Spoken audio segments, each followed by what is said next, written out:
સુરતમાં ઓવરબ્રિજ પરથી આપઘાત કરે તે અગાઉ યુવકને ફિલ્મી સ્ટાઇલમાં બચાવી લેવાયો। સુરતમાં રોજે રોજ આપઘાતના બનાવમાં વધારો થઈ રહ્યો છે, ત્યારે શહેરના ઓવરબ્રિજ પરથી રાત્રિના સમયે એક યુવક પડતું મૂકે તે અગાઉ જ પોલીસના જવાનો દ્વારા હેમખેમ બચાવી લેવામાં આવ્યો હતો। ત્યારબાદ યુવકનું કાઉન્સેલિંગ કરી પરત ઘરે હસતા મુખે મોકલવામાં આવ્યો હતો। સલાબતપુરા પોલીસ જાણે દેવદૂત બની હોય તે રીતે બ્રિજ પર પહોંચી ગઈ હતી। યુવક બ્રિજ પરથી નીચે કૂદે તે અગાઉ ઉપરથી બંને હાથ પકડીને યુવકને ખેંચી લેવામાં આવ્યો હતો।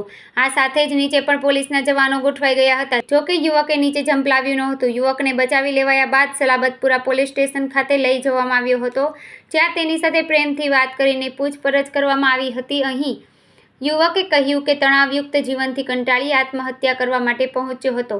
મહામહેનતે પોલીસે યુવકનો જીવ બચાવી તેનું કાઉન્સેલિંગ કરીને ઘરે પરત મોકલ્યો હતો।